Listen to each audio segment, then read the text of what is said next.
East Cocalico Township business meeting to order. Supervisor, pledge allegiance to the flag.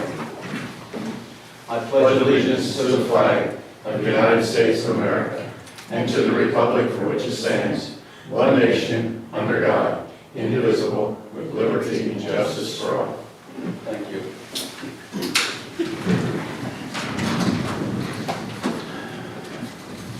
I'd like to welcome Derek Allhouse. He's a scout, and we'll take part of his business a little later on. Sure, I could do it during my report. During Joe's report. Thank you for coming.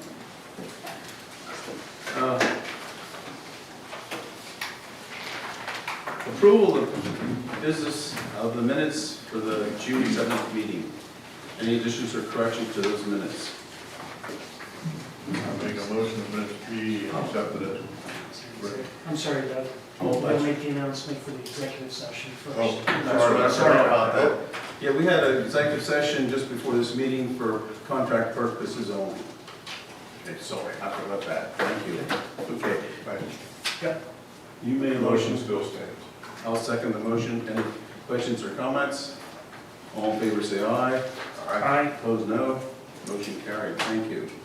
Police Department report. Thank you.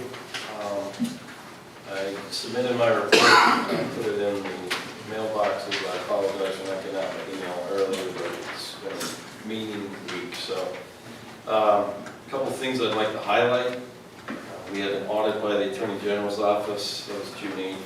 We had an agent come out and sit with me, ask me a bunch of questions in reference to how we retain our records, the Criminal History Retention Information Act, made some suggestions. That went well. It's just something that we have to go through. We also, in July, have the clean system through the Pennsylvania State Police. That audit's coming up in July. I did attend the county radio meeting, and as I said, there are some issues with the radios ongoing. Luckily, knock on wood, we're having some success. There are things like batteries or portable radios where the knobs get broken off, those type of things. We're still under warranty for those, so that's up until the end of the year, and then we can start to discuss that. But for now, we seem to be fine with our radios. Sergeant Projan and I attended the DUI Top Gun Awards. That was on Tuesday, I believe. We went in place, I would have been there, but Sergeant Projan went to accept Officer Kreischer's award for his 32 DUI arrests in 2017. Officer Kreischer was unable to attend due to attending his daughter's graduation from the police academy in a department down in Virginia, so he wasn't going to miss that, so that was kind of nice for him. And in reference to the new sedan that has been at Global Public Safety for a while, as I indicated, I called them, spoke to one of the managers, and expressed that I was kind of surprised that they'd had it this long. It's never happened before. Global Public Safety took over the business that was formerly named Mannion Enterprises. A lot of the workers stayed and those type of things. So we had a discussion. They actually moved from Manheim to Middletown. And I asked him, is the delay due to the move? And he could have said many things and made up any excuse in the world, and he didn't. He said, yeah, that's what happened. So I said, I appreciate your honesty, therefore we will continue to use you. Hopefully things will get better in the future, and he indicated that they should. So that's why there's a little bit of delay this year on that new car. The other thing I was wanting to bring up in reference to the corporal pay, I brought it up last time about asking to promote 4 corporals. I was asked to come up with different scenarios in reference to salaries and those type of things. So I gave you that printout. We pay $1.50 per hour to an officer who's the senior officer on shift for being the shift supervisor. So if you take 24/7 for the entire year, that's about $13,104 for that in and of itself. I did not list the officers, but I gave them a letter showing their current rate, what they would make in 2018 as a corporal, showed the difference, and then added that difference up for the 40 hours a week, 80 hours of pay, 26 pays a year, and that's to the side. So I'm gonna average it, and I would say it's going to be approximately $20,000, somewhere right in there, to promote 4 corporals. But you would be taking away the $13,104 from the shift supervisor. So I wanted to provide you with that information, so we could decide at some point what we want to do in reference to the numbers for promotion purposes. So it's a $7,000 difference. Approximately, yeah. Roughly. Again, they would also take on some of the responsibilities that Sergeant Projan currently does, and then he would do more along the lines of the criminal investigation part that he's picked up. Therefore, he would take some of the burden off of Detective Neff, and at this point, with these promotions that would occur, and due to the fact that Sergeant Projan would be more available for criminal investigations, I would not propose to promote a detective. I wouldn't even think next year. So again, there's a little bit of a savings, you give and take there. So I wanted to provide you with that. And just, this is strictly to promote 4 patrol officers to corporals, Correct. not to replace the 4 patrol officers, because the corporals will still be working. Correct. They will be shifts, I mean, not shift Just so supervisors. everybody understands. Right, they will be assigned to a platoon. We currently basically have 4 platoons due to the fact that we work permanent shifts, and they would oversee that platoon. So they would still be on the street doing the patrol work.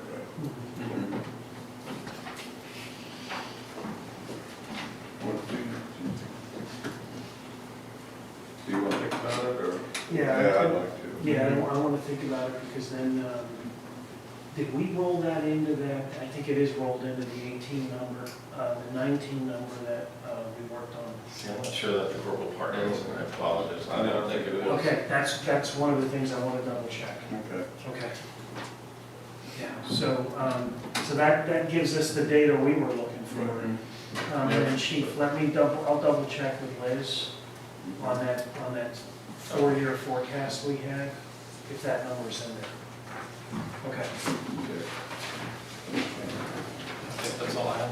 Okay, any questions to the chief? Mr. Kepley, last meeting you had said that there's currently 7 officers with over 20 years time on force. How many are currently drawing from the pension retired officers? Do you have any idea there? I don't have the exact number in front of me. I could probably sit here in the next 10 minutes and think back and see if I could come up with a close number. That would be all right. Maybe someone on the board would have that information. Not sure. I have it, Jeff, but I don't have it right up front here. It's back here somewhere. But you've got former chief who used to be here. He's been in any number of jobs, and I just saw one of the retirees last night out of Turkey Hill, Ricky Gensimer. So there's quite a history of guys that are drawing from it. It's probably more than I think. It's probably 8 or 10, and I'm just using that number. It's up there. Perhaps next meeting we could. Yeah, that'll be easy to come up with. Somewhat alarming seeing that perhaps 7 of them in the next 5 years could be. Well, we got an influx of guys and, or people, I shouldn't say guys, because there was a couple ladies in there. And Yeah, part of that. Come and do. Yeah, part of that was when we took over Denver Borough, we, I think, took over 3 officers, well, not took over, but employed 3 officers from there, all of whom have retired. And 2 years after that is when I was hired with Sergeant Projan and another officer who's no longer with the department. We were hired under the COPS grant under President Clinton's administration to put more officers on the street. So within a 2.5-year period, we hired 6 people. When they were brought over from Denver, what was the pension situation with those officers? That was before my time. I apologize. I don't know. that was before my time, too. There wasn't anybody here when that transpired. Well, did they come with a little help, I wonder, as to, I think the pension would have followed, if Denver Borough had a pension plan, I think it would have followed them, but I'm not 100% sure on that. safe to say, though, we assumed it probably at that point. Well, we would have started to assume, well, they brought their years of service over, so Yeah. their pension would have had to come with them. I believe that's how it Yeah. worked. Yeah. If they brought the years of service over, they would hold it. Well, up to 2008, we were fully funded, weren't we? Yeah, up to 2008, we were fully funded. Right. Everything was found. That's, okay, any other questions of the chief? Maybe we can have that number next month, then. Thank you. Okay, thank you, Chief. Tony, zoning officer report. Yes, good evening, everybody. Good You evening. all have a copy of my report. Mm-hmm. I will try and keep it brief. Another busy month, as you can see. Month of May, we had 33 new applications, 29 permits issued, 17 reviewed, 22 for pickup. Just looking here. We had 19 certificates of occupancy issued.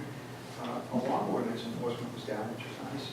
I do have no new hearings for the month of June, but I do have a new hearing for the month of July. Mr. Kyle Shalacy, an architect, lives over on North Jamestown Road. Would like to create a home occupation, basically an office in his house for consultation on the architect business, him and his dad. So they'll be before the board. They were before the zoning board previously and were denied.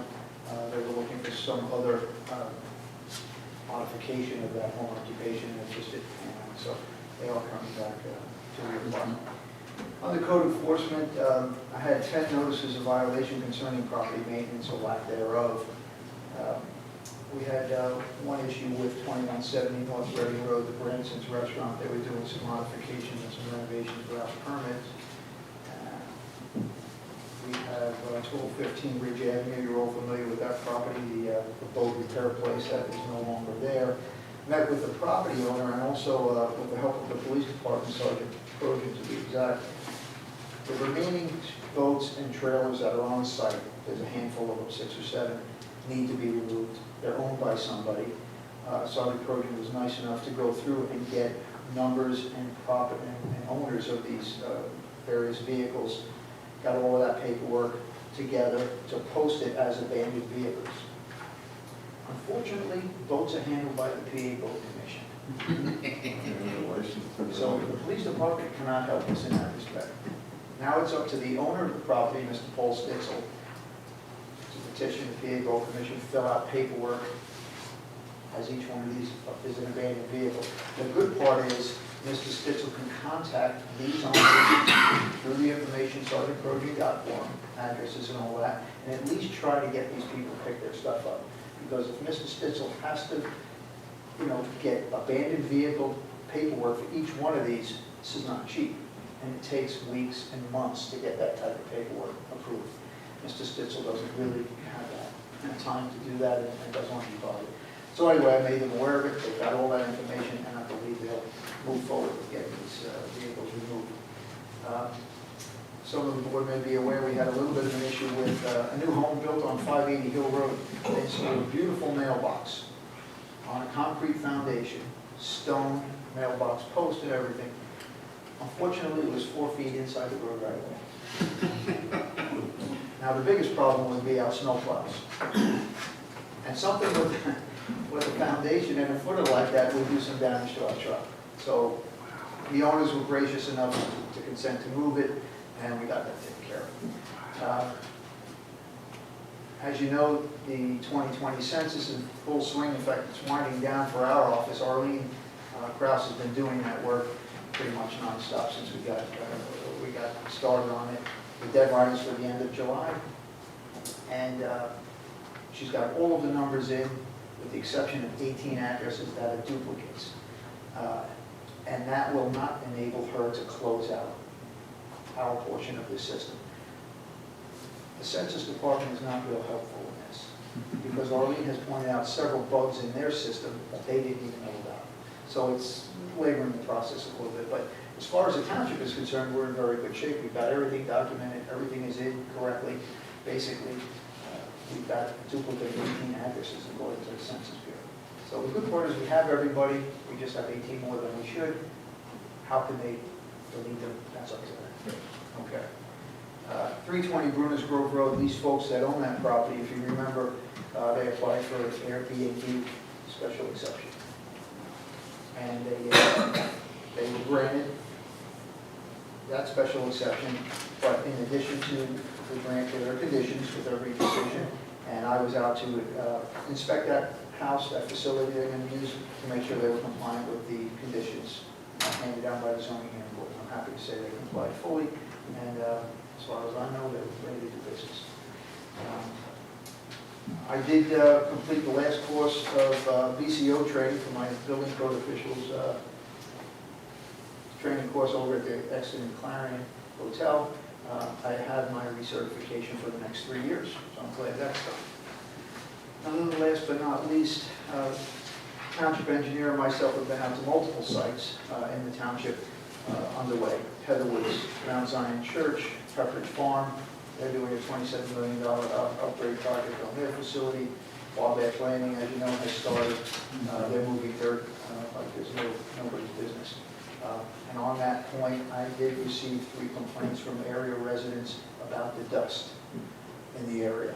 And I made a phone call to the contractor and to the owner, the developer, and they had a water truck on the way to spray down the roads to keep everything moist so the dust wasn't flying. The Trailer Park residents were really pretty upset about it. So I believe we satisfied that. Mr. Russell will remember today, I had a visit from a commercial resident in the township that wasn't quite happy with the permitting process and the lack thereof. I was in my office and we had a discussion, but for the board's knowledge, he did make a comment saying how he could produce 20 or 30 people that are very unhappy with the township and what we've done, and they don't want to work here, and they don't want to build here, and they don't want to develop here. Just for the board's knowledge, this month alone, the zoning office processed over $6.3 million worth of renovations, commercial and residential. And this doesn't include Wabash Landing and Heatherwoods, which are both have been in full swing. The True Hill, which was approved several months ago. New Holland Transport, they moved from the Leola, New Holland area and set up shop here. Beautiful facility. Garden Spot Frame and Alignment, which has been on the boards for a while. Their permit application is on my desk. It's being reviewed by Skip Cross. They've got a green light that we'll be building shortly. Some of you know it's a little bit older project, but Mentec moved their facility from Brownstown. They had property purchased, ready to build, and they chose to come to East Cocalico Township. And last but not least, we all know the UGI building. So in response to the complaints, I submit that information to say that I think people do want to be in East Cocalico Township. They like working with us. We have a good report, and we'll continue to service them. The only thing I have left would be, we have Mr. Derek Althouse in the audience here. He's an Eagle Scout, and he has an Eagle Scout project. I'll let him tell you about it a little bit over at Stony Point Park. Can you help us out, Derek? At Stony Point, I'm looking to construct a wooden rebound wall for sports. 8 by 10, concrete into the ground. It's going to be double-sided, isn't it, Derek? Yes. Yeah, so they can use it on both sides, 10 foot high, 8 foot wide, something that I think all of our kids have played with over the years. It'd be a nice addition to the park. I have the permit application on my desk ready for approval. I could have it from Mr. Holthouse tomorrow. With the board's approval, I'd like to waive all fees related to that permit. And if that's okay with you, we'll move forward, and then you can pick that up sometime tomorrow. I'm fine with that, waiving the fees. I'll make a motion to waive the fees. I'll second the motion. Any comments or questions? All in favor say aye. Aye. Opposed, no. Motion carried. Thank you, Derek. Thank you. Derek, when are you doing that? This summer? Probably. Haven't gotten confirmed date yet. Well, I'm aiming for before school starts up again. Good. Outstanding. Outstanding, Derek. Thank you very Thanks a much. lot. Yep. And just for the record, the permit is good for a year. Right. Okay, so he's in no real rush to do that, so if the weather cooperates and he gets all of his ducks in a row, he'll probably have it done before the year's out. But if not, it can be done in the spring, that's fine. How soon must you have it done for your eagle? I have plenty of time. Okay, well, that's good. He's only 15. He's only 15, okay, yeah, that's good. Well, thank you, Derek, for coming to our meeting. Thank you for having me. One question, Derek, is Dad gonna do all the post hole digging for you or what? No. Wait till it gets hotter. He's just gonna supervise. Not exactly. I'm just gonna stand back in the distance and watch this. Good, yeah. Well, thanks, tomorrow afternoon I'll have it ready for you. Yeah.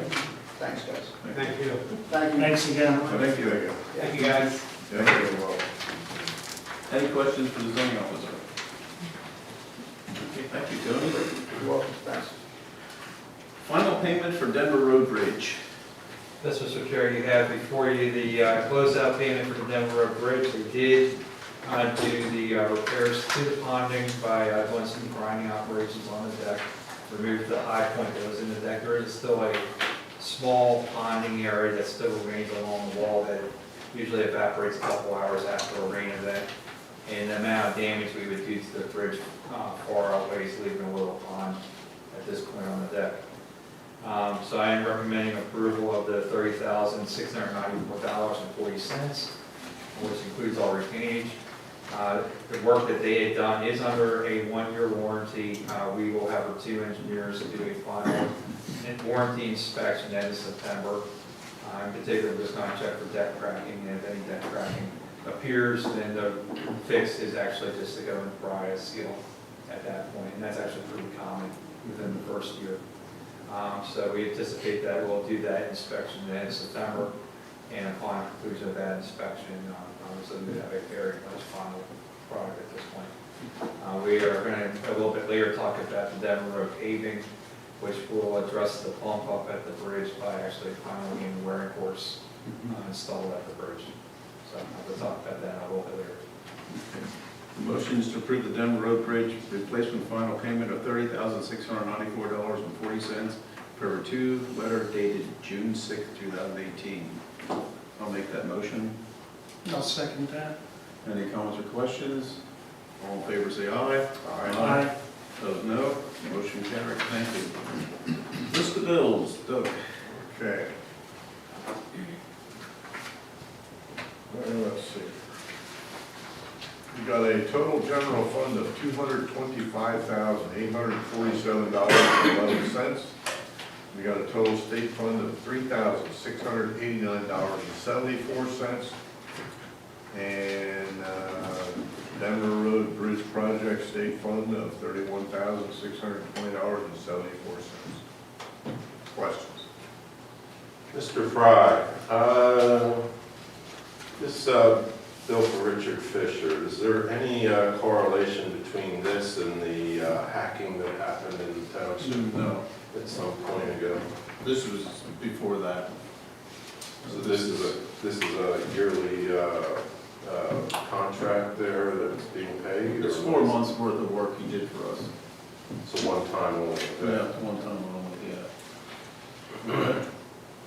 The payment for the truck that was damaged, it says it's reimbursed by insurance. Is there more to that, or is this paid for the entire? I'll answer that, Mr. Chair. There is actually, we do have a bill of $27,000. They found additional items. We only paid the $23,000. That's what we have received so far from the insurance company. We're waiting for the remaining $4,000 from the insurance company to do final payment on that truck. So they will be covering it all? It's all related to the accident.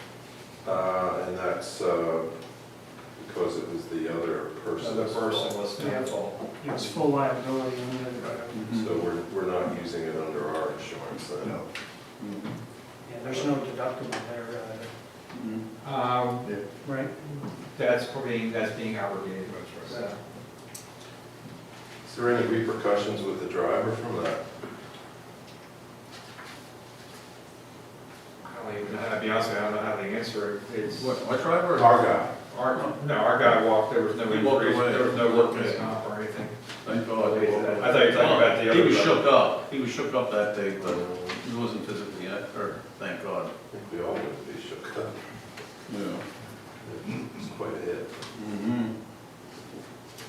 looks like a few more items over at pool, Mr. Fry.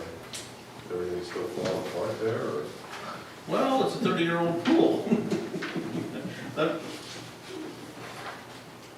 I think it's like anything else, that pool sits for 6 months, 6 months for sure. at least, yeah.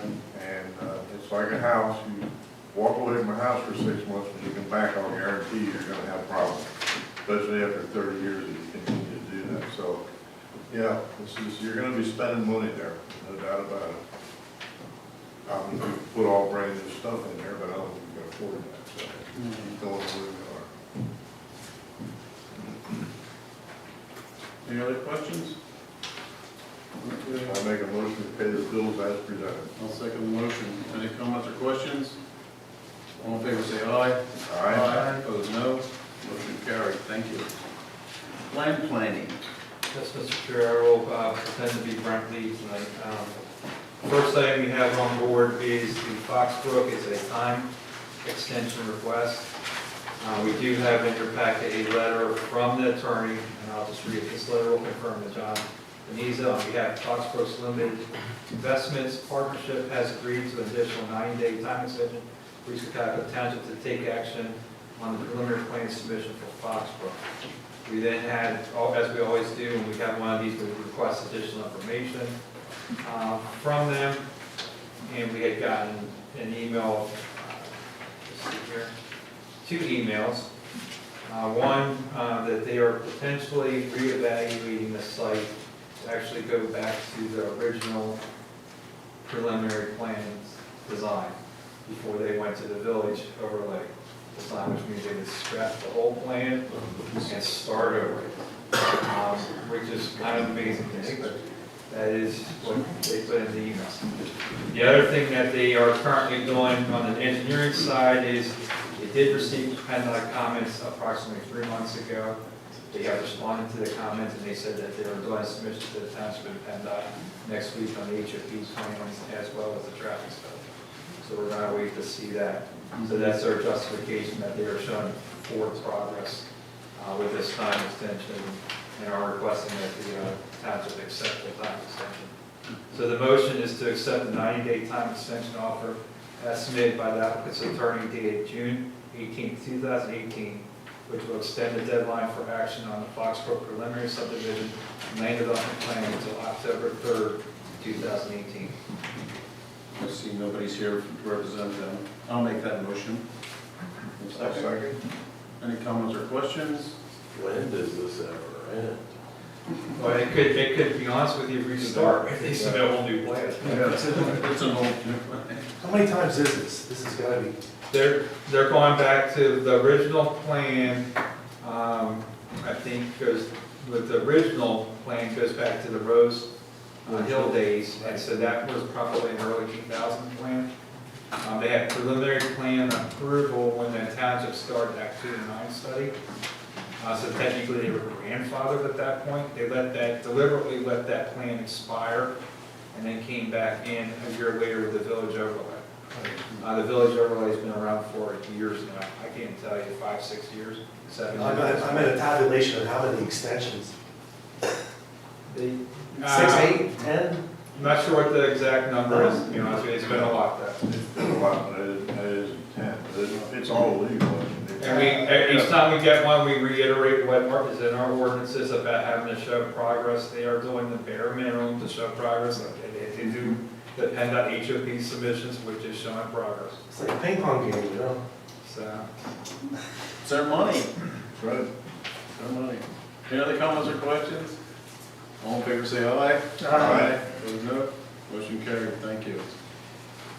okay, Mr. Chair, the next one does involve garden spot framing alignment. I did have a meeting with the, Mr. Simpson today, going over his project. We were working on getting final signatures he needed from an adjoining property owner related to his HFA. I'm anticipating that they will be having clean conditions for plan signature either in July or August. They're very close. It just depends now at this point of the PennDOT HOP. Everything else in this project at this point is done. It's just the PennDOT work. So along with those lines, We did acknowledge conditional plan approval on October 19th, 2017. And the county does require that those conditions be met within 90 days. So what we're going to do, have you do tonight, is actually re-acknowledge conditional approval of the Garden Squad Framing and Alignment Preliminary Final Lane Development Plan as previously framed on October 19, 2017, conditioned upon applicant addressing remaining outstanding items as identified in the prior review letters to the satisfaction of the township engineer, and township solicitor. So that's the motion, and that's purely to appease the county, which we're just reaffirming the approval. I'll make that motion. I'll second that motion. Any comments or questions? All in favor say aye. Aye. Opposed, no. Motion carried. Thank you. Last item on the agenda is the Yang Stormwater Management Plan, financial security reduction. This is a routine matter, and the motion is to authorize a $8,520.25 reduction in the current financial security being held by the township related to the Yang Stormwater Management Plan, resulting in the value of the security being $1,500. I'll make that motion. I'll second. Any comments or questions? All in favor say aye. Aye. Opposed, no. Motion carried. Thank you. MS4 proposal. Yes, Mr. Chair, let me just get this here. You have in your packet, and we talked about this at the last meeting, this is a tight timeline from a grant application perspective, but we have, following the last meeting, I reached out to Land Studies and requested a scope and fee in conjunction with Becker Engineering. Land Studies and Becker met. They looked at what the minimal they need to do for potentially a successful grant application. Upon talking amongst one another, they both decided from an efficiency perspective, this would be purely a land studies project, that they would not be involved with the project. And the scope of work basically is to put together a concept plan and a cost estimate and to prepare a grant application with DEP related to this project. And the project, as you can see here, actually I'll put it on the screen.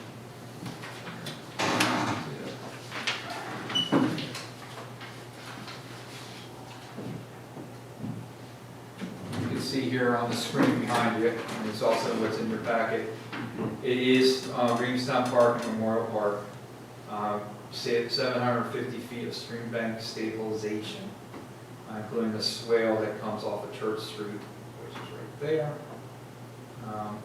And this is going to be what they're going to put a very basic concept plan together. So we're not talking about survey at this point. It's going to be off of GIS information, cost estimate to go along with it, and put the grant application together. One thing that this will help us with is right now, as we were looking at this pollution reduction plan, this is obviously this is the big one for the next 5 years. We have no idea really what the costs are yet. I mean, it was just a swag when we were looking at what is the cost going to be for this project. This will definitely give us a cost for the project for budgeting purposes next year. And we can just see if we get a grant money or not. Land Studies has had a pretty good track record of winning grant monies. We're certainly going to be ahead of most municipalities by getting a grant application in this year instead of going one next year. It's going to be a lot more competitive next year. We know we're going to have to do this project even though we're still waiting for our approval of our new next permit for the next 5 years. So I would request that the board accept the proposal from Land Studies to be worked as discussed for $3,000. This is the stream just in the township property, though. It would be a little bit into Memorial Park. There would have to be a discussion with that at that point. And we actually address some issues on Memorial Park.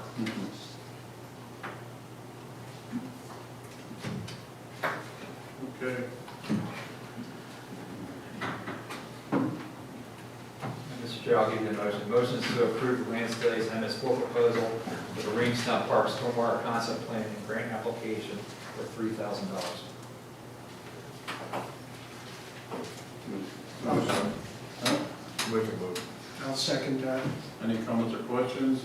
So, let me get this straight, you're approving money there and part of it's in the park before even consulting them as to what, you're looking for them for reimbursement on their portion, or what are you looking for? Right now, the park is where we did talk to some of the leadership of Memorial Park. It was always viewed as a township project, at least in the pollution reduction plan. So then in consultation with them is only permission to go ahead and fix their part of the stream. Exactly. But we had talked about too, for the detention basins, a couple other things there in the plans, they would be township projects, but we would not take on the long-term maintenance. So they still own the stream banks within their property, just like the detention basins we potentially will upgrade. So we're not taking ownership of them, but it would be funded by township. Well, what do they have to worry about? You're fixing their problem now. We gotta maintain them. They still have to maintain them. That's the It's main- not Well, they that- haven't been up till now, that's why there's a problem. Correct? That's not the problem, yeah. Yeah, okay. Now they're on the hook for it. Yeah, that's right, now their notice is out. Now it's in writing now. In reality, they're on the hook for it because it's within their park, and there's a problem there. Well, but does it start with them or does it end with them? Doesn't matter, it's in their park. Well, no, it does. It does matter. Okay. It does matter. If the stream were to start right there in their park and come down through us, they'd be the culprit. But if they're at the end of it, we're the culprit. So, you know, it's kind of a, who's on first, who's on second. I believe the And way, I just think that it makes good sense to have us start the process, but then maintain it. I'm not disputing that part. Okay. What are you disputing? Well, normally when in state law, you have property, you have to accept water that comes from adjacent property and deal with it on your own. Correct me if I'm wrong there. So in that respect, they're on the hook for it. Just like if I have a creek on my property, I have to deal with it regardless of how many properties up above in the watershed there are. So it's no different for them. Okay. So your suggestion is we ought to let them hang out to dry? No, just I'm just trying to clarify, figure it out. clarifying what the verbiage is here, I guess, was my concern. I'm not having a problem with working with them on it. It's just, let's be straight on what's what here. It will give us more leverage on requiring them to do maintenance on it in the future. And that pretty much is a straight statement. That's in terms of us doing any of these projects technically on private property. And most of these projects going forward are going to be on private property. You would assume the fix would be permanent enough and done well enough that there wouldn't be any future problems. But you have I'll be honest with you, you can put all the riprap in the world. You have a tropical storm lead, some of it's going to move. And then the expectation would be that they would have to repair a tropical storm lead. Technically, it's a once every 100-year event. So yes, in reality, once we do it, they should be good for a very long time. I would assume the problems would be outside of the creek because the riprap would stay where it's put. Potentially. So let me remind you, the once in a 100-year flood happened in Maryland twice. Just hope, No, that's just it. hope it's not our 100 year. Just to clarify. It's all statistic. You could have two back-to-back 100-year storms. There's no guarantee on it. Let's not forget, the township gets credit for this. Yeah, I'll second it. Yeah, right. Yeah. Tony just made a good point too, go ahead. Let's not forget that the township obviously has to do certain things under this MS4, and we get credit for this. And the park's a non-profit organization, it's a beautiful park too. 10 years ago, we didn't have an MS4 program. No, we didn't. So, Mr. Chair, you have the motion before you. I'll read it again here. The motion is to approve the land studies MS4 proposal for Reedstown Park Stormwater Concept Plan and Grant application for $3,000. I did that. Doug made the motion. And I second So it. you didn't take action on it. Yeah, all in favor, say aye. Aye. Opposed, no. Thank you. One other question, Mr. Chairman. Rumor has it that this will be open to canoes and kayaks once it's all done. Yes, yeah, and motorboats. No, we're gonna limit, Electric motor. we were gonna limit it to outboards less, in excess of 150 horsepower. Nice. Excess. It's a good thing that she's not here.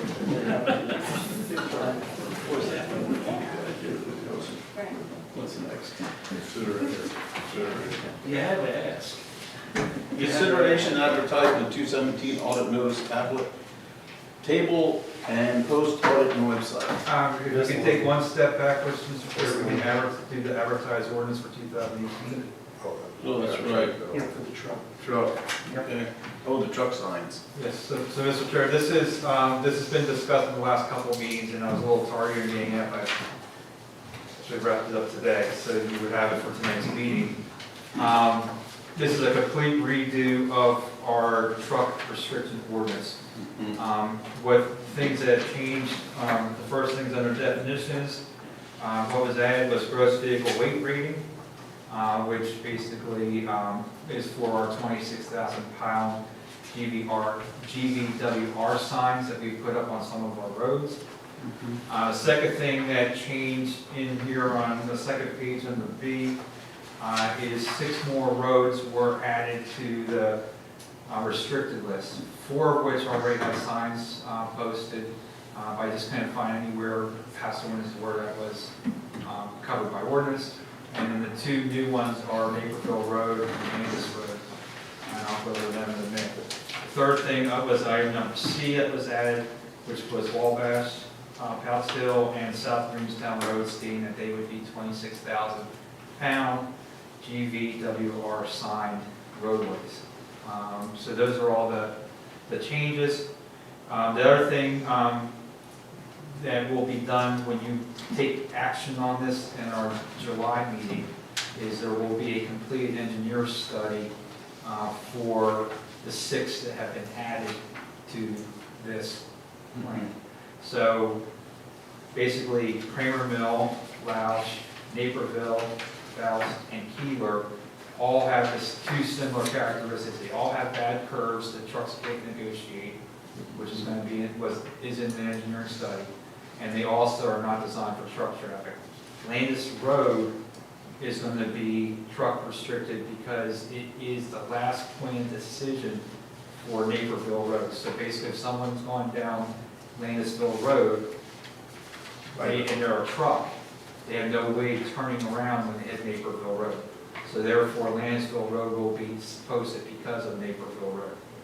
So that's why we have those 6, and all 6 of them will be part of the engineering study.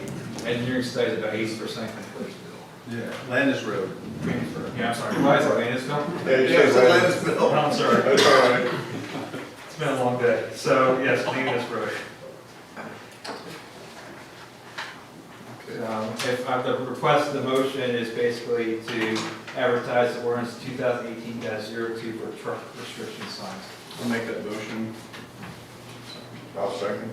Any comments or questions? The reason for South Williamstown Road is why, again? Because Wabash, and in particular, is 26,000 pound weight restriction or permitted loads now along there, and you're tying into a no truck when they hit South Williamstown Road. Plus South Williamstown Road, to be honest, is a former state road. It can handle larger vehicles too. So are you talking posting that from the square? We're talking this basically South Williamstown Road, from the square From the square. to the township line. So in other words, a farmer with a 33,000 GVW taking hay on Friday Green Dragon, gotta go the whole way. Right now, it's truck restricted, so they can't do anything.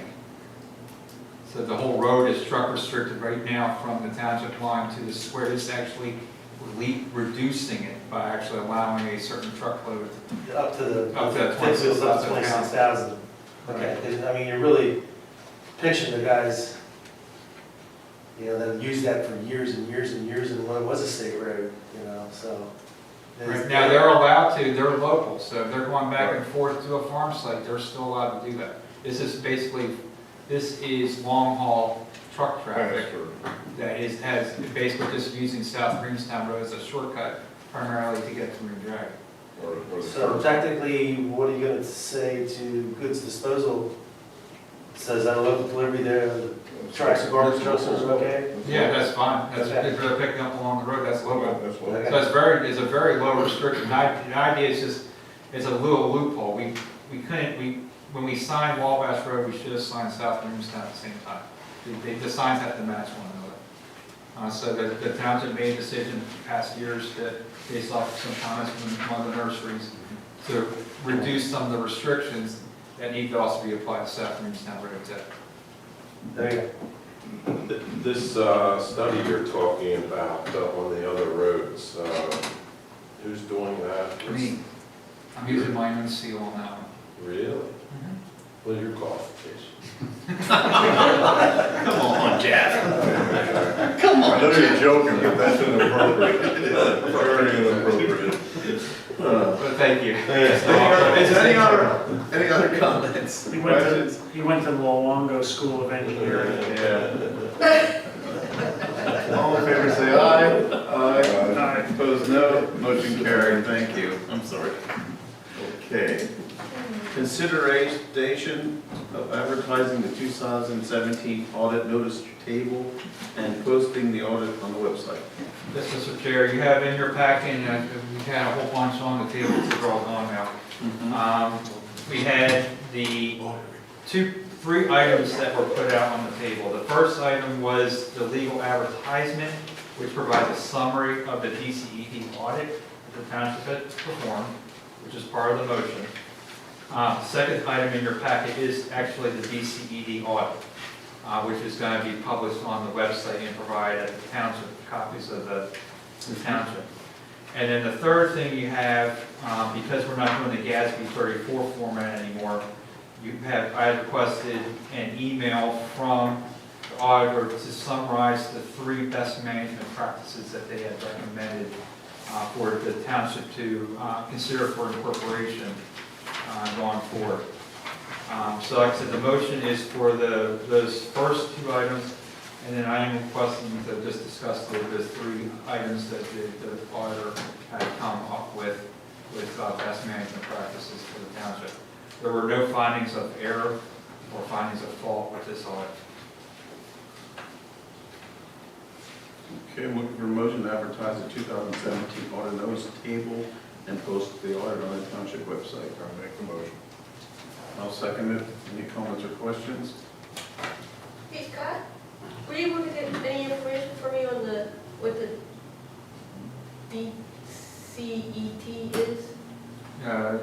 You mean, I did not get the chance to follow. You were asking me where, with DCED, where they have their guidelines? Yeah, because I'm not familiar with it, so I was just trying to, No, I'm sorry, I know you had made that request, I just have not had a chance to do that yet.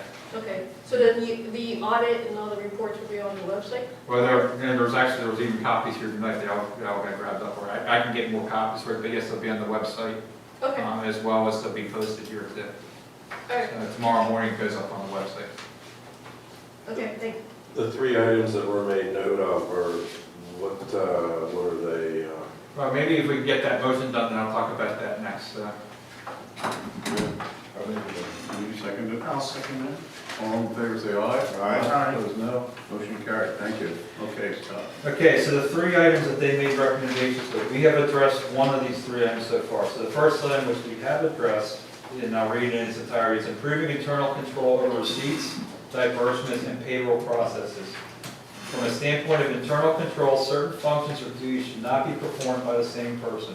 Of course, significant logistical difficulties can obstruct this idea from smaller municipalities. From performance or audit, we know some instances where incompatible functions are being performed by the same person. Currently, receipts for parking and accidents are reviewed by the police department, logged into Excel spreadsheets, and subsequently provided to the financial administrator for further processing. There is no independent verification that the amount deposited in the township account is the amount received by the police department. We recommend that someone independent of the receiving function compare the amounts of the police department log to the amount reported in the general ledger system as parking and accident revenue. Currently, signed checks, including payroll checks, go directly back to the individual who initiates and records the transactions in the general ledger for mailing. Bank statements go directly to an individual separate from the disbursements and payroll process who performs the bank reconciliation.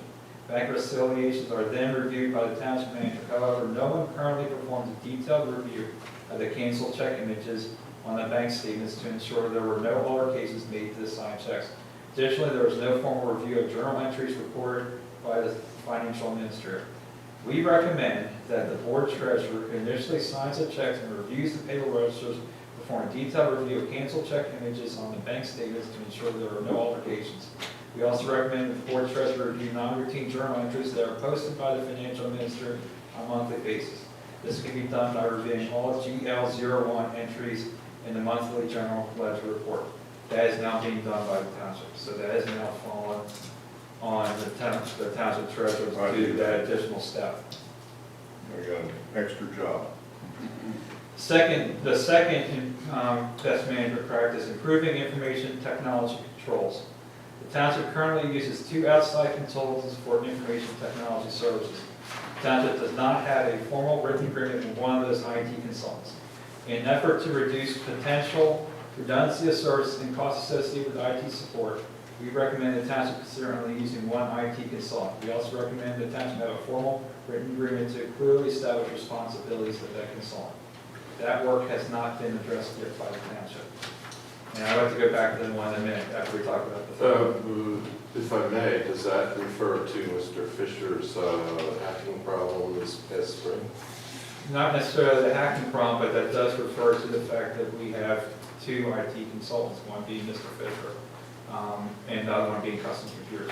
So that's not directly reflected on him. This audit had no reflection on that issue. They raised the flag that we have 2 IT professionals that have total access to the township's computer systems, and they're recommending there only be 1 IT professional having total access to the township's computer systems.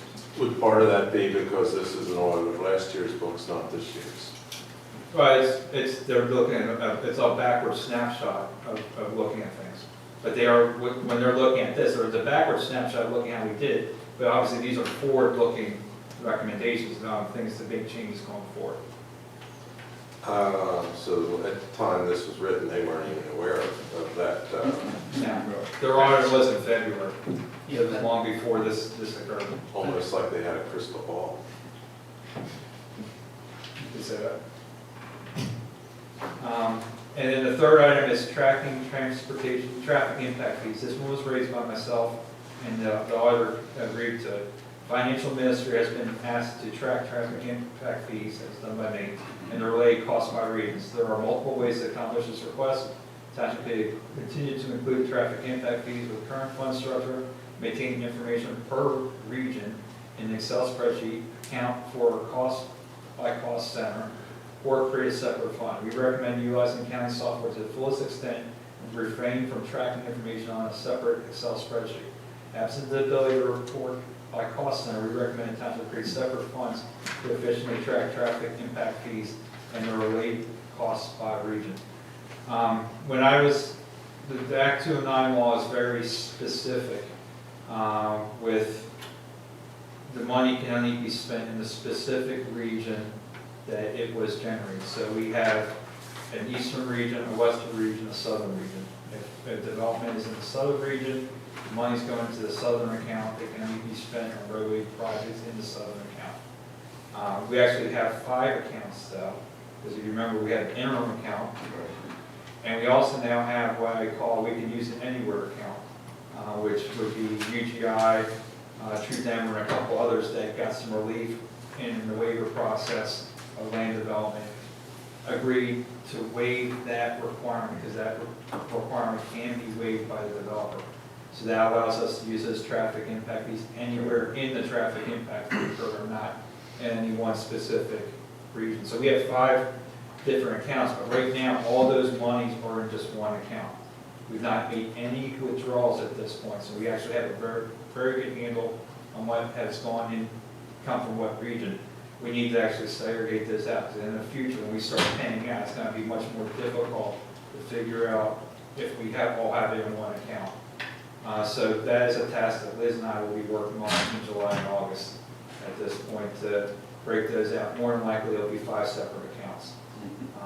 Because they didn't really like the Excel idea, so they, as you heard in the letter, they kind of shot that one down, and our software is not really all that.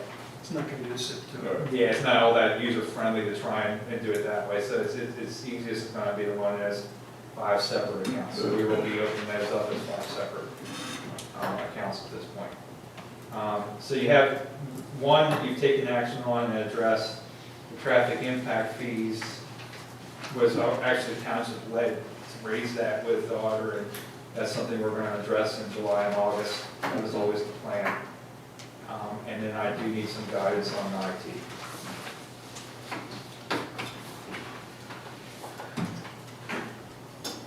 Yeah, the IT one. Let Scott handle it. Yeah, I think that's, what's that? I mean, no recommendations to go down to one. I'll be honest with you, custom computers is doing 80% of our work at this point. But it might be good to at least allow Rick Fisher to respond back before the board takes any action. See, and on the IT side, that's one of the things that we mentioned, the website, difficulties with the website too. That's one of the things we should look at in parallel. If we're looking at the IT side, we should also be looking at the website side also.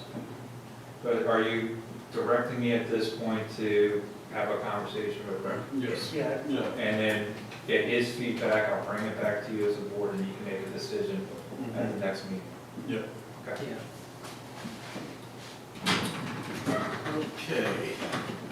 Advertise a Grable Zimmerman rezoning request and text amendment request upon receipt or reviews from the Planning Commission and Lancaster County Planning Commission.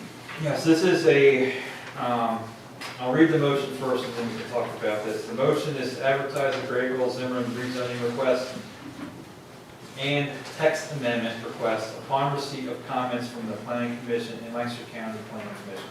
So I don't know when that date will be. More than likely, it'll be a hearing in August, depending on when we more than likely receive county comments. They're going to have a late July hearing at the county on this request, and then we'll get their comments. There was some emails that we had received with Mr. Grable concerning the access covenant, and he has come back stating that he will voluntarily prepare an access covenant for the site, and he will be proposing in that access covenant some enhanced buffering and setbacks to reflect what he talked with residents in Stevens. That just came from the other day, so I just wanted to make you aware of those items. But really tonight, it would not be good for you as a board to debate the merits of this rezoning request. It's really a formality to pass this on formally to the other two and to start the advertisement process. The hearing would be when you would provide your feedback for this rezoning request. Okay, look for that motion. I'll make the motion. I'll second. Any comments or questions? All in favor say aye. Aye. Opposed, no. Motion carried. Thank you. Lancaster County Bicycle Club event Sunday, August 19th. Yes, Mr. Chair, this is a routine annual request. This is a recreational ride that utilizes the covered bridges. It's a fundraiser.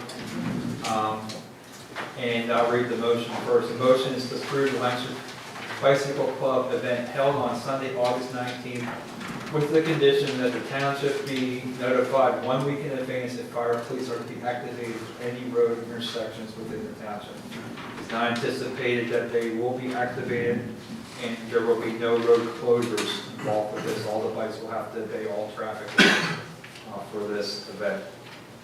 So they're requesting approval of this event.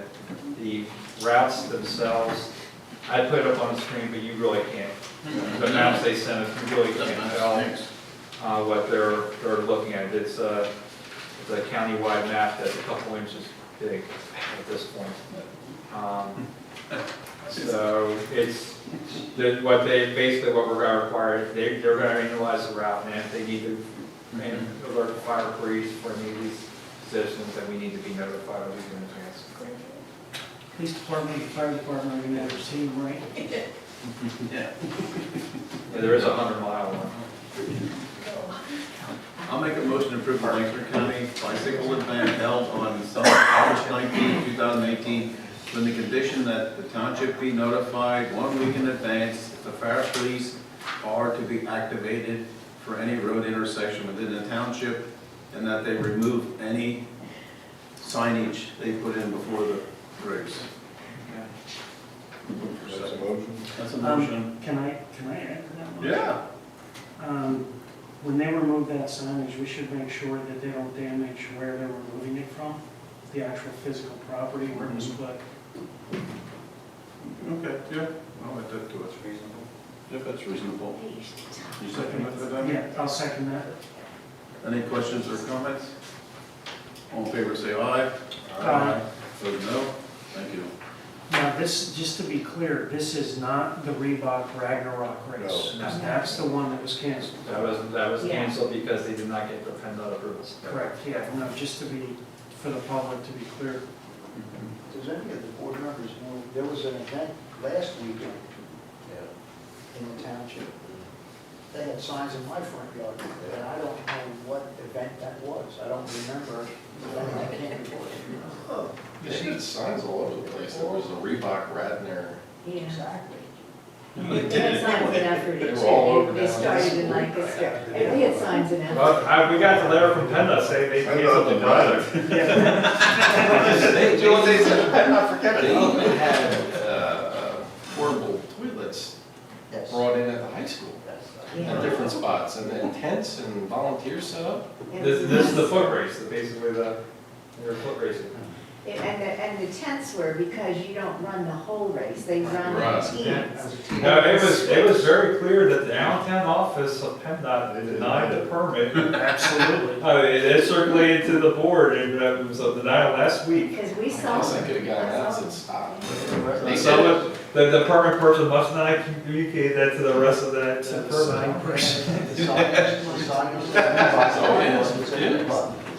that was the Yeah, way. My front yard right at the intersection. Well, It was clear, no, you missed that. I'm looking at the email, it was clear as day from PennDOT, they denied the permit, period. It says it. Well, see, you weren't here for the Next joy to of the that. last paragraph, it says it. They did it anyway, unless they did it on, you know. Or- or they're got- They missed a nice paragraph. This again is an example of ask for forgiveness rather than for Permission. Yeah. You don't know anything about that, Tony. True to that, but yeah, they didn't damage my yard when they pulled the sign out, I will say that. So, we're all good. But it was a Reebok sign. Yeah? Yeah. Yeah, very interesting. Yeah. Okay. Winter traffic service for 2018 and 19 agreement with PennDOT. Yes, Mr. Chair, this is the same agreement you've approved year after year, work for the roads that the township assists with. We did get a little bit of a check from PennDOT this year for the multiple events that we went out. There wasn't any high plow events, but there was multiple times that we did go out. But I'm requesting approval of this, basically motions to approve the PennDOT 2018-2019 winter municipal snow removal agreement. I'll make that motion. For second. I'll second. Any comments or questions? All in favor, say aye. Aye. Vote no. Motion carried. Thank you. Now, Mr. Chair, before we talk about the next item, I need to apologize, but I do need to insert one in here. I Okay. had emailed this to you, but I messed up by not including this in the agenda, but I'm going to pull this up on the screen. Last meeting, we talked about Denver Road being closed for nighttime paving operations where local traffic could still utilize the road. And we said the contractor was going to get a plan to us. We got a plan 2 days ago for the road closure. And I just want to go over it with you and then just get a motion to acknowledge the road closure and the hours. But what we are looking at, this is on the Denver side. So we would have a road closed ahead, Denver Road, as well as on 6th Street, road closed ahead, Denver Road, and then obviously it would be closed. At every location where they have a road closed sign, there's actually a flagger there to allow local traffic through and then to turn around for anybody else that might attempt to go through. Since this is a temporary, nighttime only, and it's a one-week detour, we are not proposing a huge detour around the site. What instead we will do is next week they will put up a variable message sign along Denver Road announcing that on July 7th, the week of July 7th, the road will be closed from this time to this time, basically 7 p.m. at night to 6 a.m. in the morning. And they obviously will actually be within that window. That's just the outside limits of the window. So there will be over 10 days of flashing message sign about the road closure. And then it's very typical for jobs like this, if you are not going to post a detour, that you have a person physically standing at the road closed sign, which is what they're going to propose to do. And their job obviously is to be the arbitrator about who continues into the paving area and whom they turn around. They're going to quiz people, where are Denver Road are you going at this point? And the answer is, I'm trying to get to the turnpike. That's the wrong answer at this point. But if it's to get to high concrete, you pass through. So this is the Denver side of things. This is Kurt's Road side of things. So at 272, road close ahead. Obviously, they would have another one, that's just a Denver plant, ignore that. And then they would have the road closed at Denver Road. And then the third one is at Colonel Howard and 272, road closed ahead for Denver Road. Road open to Turkey Hill and Motel, just like we've done before with the Denver Road Bridge. And then just beyond Turkey Hill, road closed, and that's where the person will stand. When they get in front of Turkey Hill and the hotel, then the flagman will move to the intersection at that point, and we'll flag that point. But we're going to do everything we can to keep Turkey Hill open as much as possible during the nighttime operation, except for when they're paving right in front of the driveway. We have notified, because I was in a meeting with Tony this morning, we already notified High Concrete until July 9th date, and we requested that they direct all their trucks up Kurt's Road that week at nighttime, because they do run 24/7. And there will be some contractor coordination with High Concrete because they have their truck yard along Denver Road. And they would have to, when we're doing the work in front of those areas, they're going to have to move their trucks into the other part of their plant. So there is going to be some coordination with New Enterprise on that. We'll reach out to Quarry, although you would kind of hope that New Enterprise would tell their own Quarry the same message, but we'll still reach out to the Quarry to talk to them about it. And we will also reach out to Precision Medical, those groups right there, just to give them some advance notice. But the rest of the businesses are more daytime operation along there, so I'm not seeing too many others. I might be missing a couple. Denver cold storage goes through late hours too, but they can just drive around via Church Street. I think this is a pretty reasonable plan. The fact that they're going to man all of the road closed positions should ensure we have a pretty efficient flow. And so what I would be looking for is a motion just to acknowledge the road closure for the week of July 9th, as discussed in tonight's meeting. I'll make that motion. Second. Any comments or questions? All in favor say aye. Aye. Opposed, no. Motion carried. Thank you. So again, apologize for that. Okay. Next thing is the consideration to use the Hometown Press for the fall newsletter. I did provide you some example article formats that they have presented here. I am really just looking at this as a way to save a little money and to maybe reduce Lisa's workload just a smidge. It's not going to be that much of a reduction in work. And I'm just throwing this out for consideration. It would mean that they would approach local businesses for advertisement estimate in this document to help them offset the printing costs and the color printing costs. Basically, they would print out a color newsletter for us. We would still cover the mailing. We are actually on a tight timeline, so if you decide you're not ready to talk about this, that would also be fine, and we would just talk this to the winner newsletter at this point, because we either need action tonight, an up and down vote, or a table vote at this point. If it's a table, I'll just get back to them for that too. How tight's the timeline you need it by? But if we're going to do the false newsletter, it would need to be a decision tonight, because they have to have time to reach out to advertisers. I'd like to table it for right now. Okay. Yeah, I have reservations about the advertising. I really do. You see somebody put political ads in or something like that, and I don't know what the parameters are, if they limit them or what. I don't know. Well, what I could do is we'll table it and I'll bring some information about how they handle the advertisers at the next meeting, and then you can consider whether you want to look at it for the winter newsletter or not. I was actually getting a little nervous about how tight the timeline's getting for this to be successful. And so if you have any concerns at this point, it's best to table. I'll make a motion, we table it. I'll second. Okay? Yeah. Any comments or questions? All in favor, say aye. Aye. Motion tabled. Old business. Strategic budget.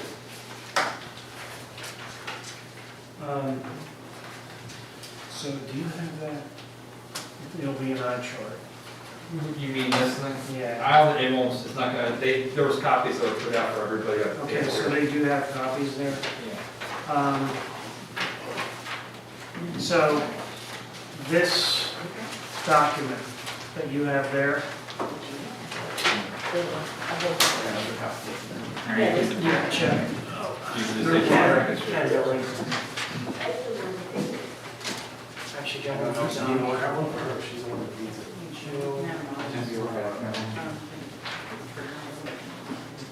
No, that's right, yeah. Well, I can give mine out because I have it on a laptop. Okay, so the first thing I'd like to do is basically let everyone know. The first thing I'd like to do is for the old business for our next meeting, I consider this action item complete now. Okay, so we can remove it from there. It's a document, again, this is a working, living, breathing document, and the intent of this document now is what we have is, we have a 4-year budget projection for the police department for 2018, 2019, 2020, and 2021. Okay? We've actually now, there is a considerable amount of work behind the scenes that has gone into this. The team that was looking at this was Elizabeth, Scott, myself, and the chief. This is not, I'm gonna preface this conversation with, again, this is not a document that I fully consider that it's finished, it's complete, and we don't look at it again until we roll into 2019. The whole point of this document now is it's a working, living, breathing budget forecast. So anytime something might come up that's considerable, that the chief might think, well, actually, the earlier discussion we had related to the corporals is a great example. We can now go back in here, Liz will double check whether that's rolled into these numbers or not, and then when she puts them in there into these numbers, we're going to see how that's going to affect the financials for the budget for the police department until 2021, okay? When we hit 2018, that 2021 number will of course then show the next year, 2022. I see it as a rolling document every single 4 years, okay?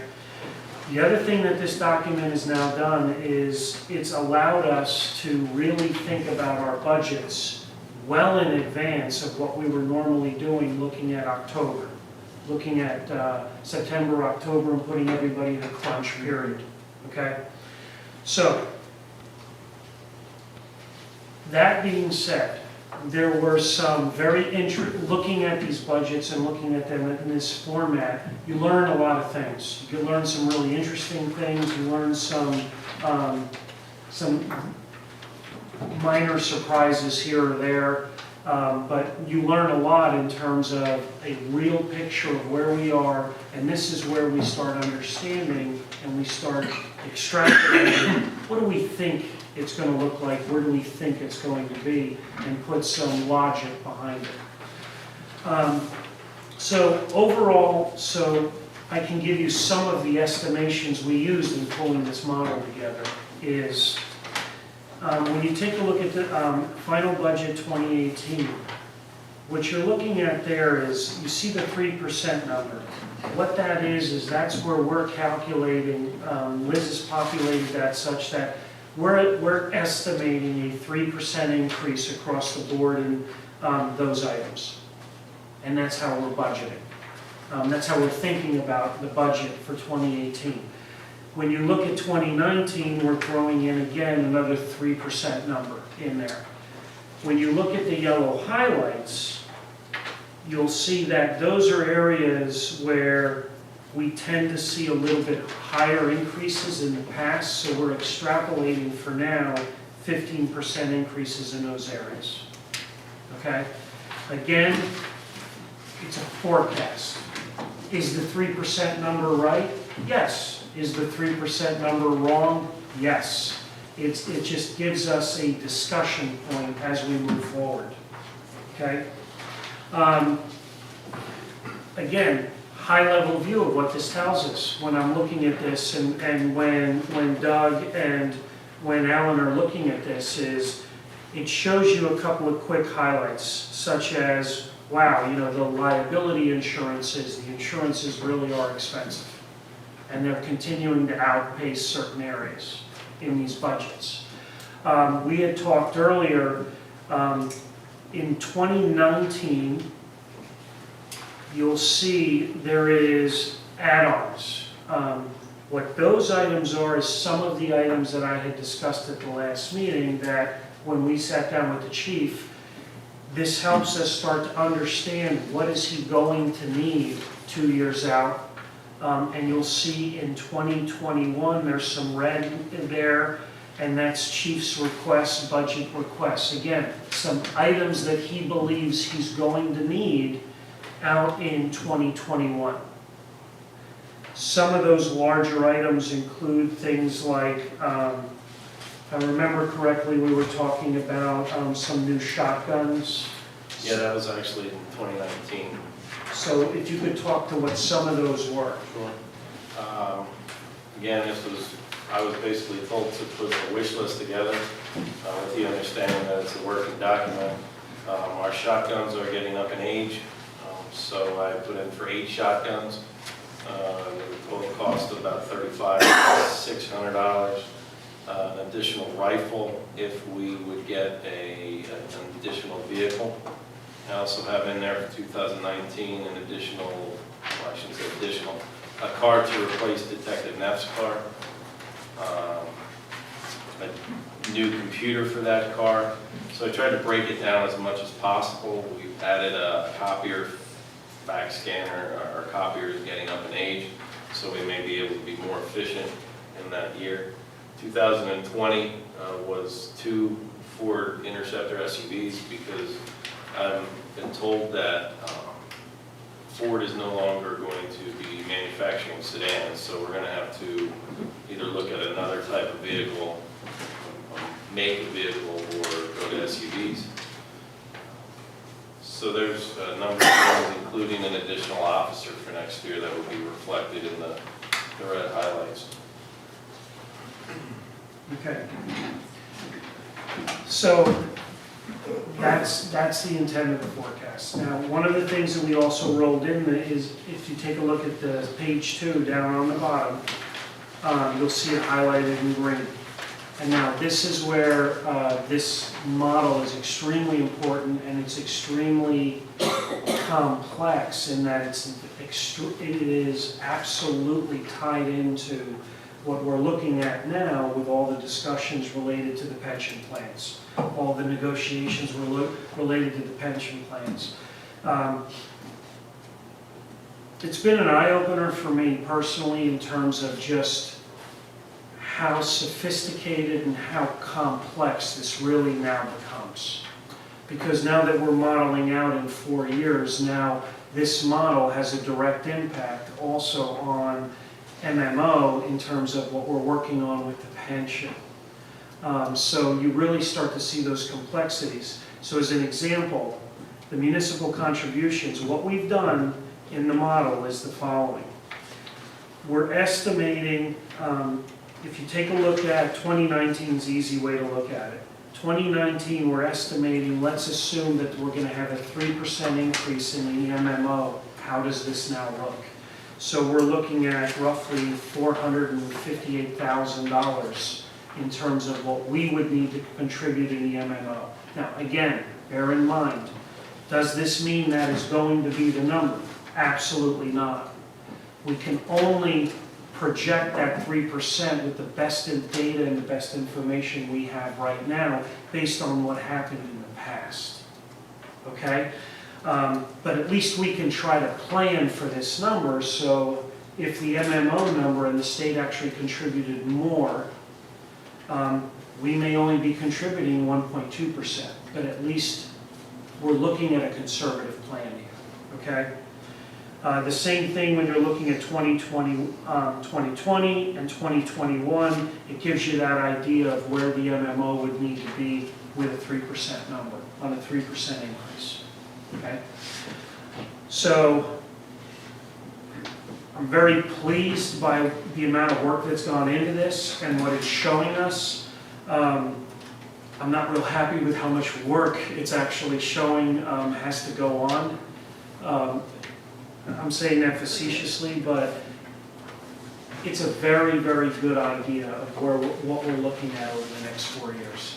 And now the plan is to do this as a rolling document. You know, again, 2021 rolls into 2022, when we hit 2019, and so on and so forth. Okay?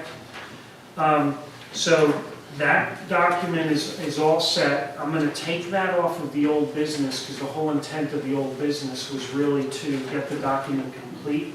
Okay, Doug? And Alan? And then again, the idea here is the document's not, again, I want to make it very, very clear, this is a working document. It's not going to get filed away. You know, Doug looks at it every now and then, Alan looks at it every now and then. I know Scott's looking at it almost daily, I'm looking at it almost every other day. So that's the intent of it. Now we have that in a spreadsheet and that's the intent. Okay?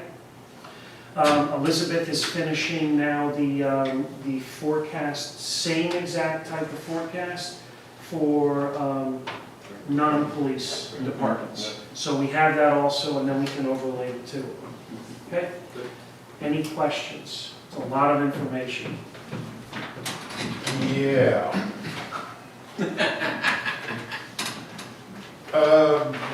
You're looking at the MMO contribution here over the next 4 years, not increasing much at all. Now, are you making the assumption there that no additional officers will retire in the next 4 years? That's exactly how that model was rolled up, yes, as it stands now. So what happens if 7 officers retire in the next 5 years? Where does that number go? That's where we now have the model. We'll plug it in and see what that number looks like, but I'm sure that MMO numbers, that 3% is going to be much higher. Wouldn't it behoove you to run that scenario as well? Means that that's staring us in the face? Yes, Jeff.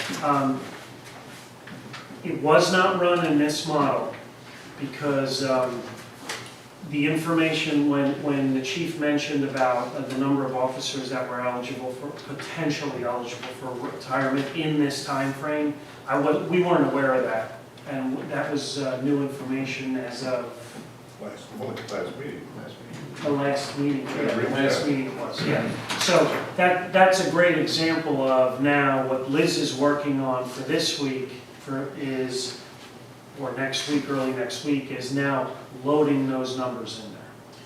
Well, why should we expect anything to change than what has happened in the past? If you go back to 2006, 7, and 8, the MMO contributions 62, 64,000.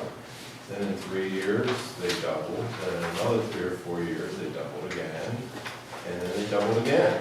So what is there to not expect in the next 3 to 4 years of doubling again, just like it has in the last 10 years?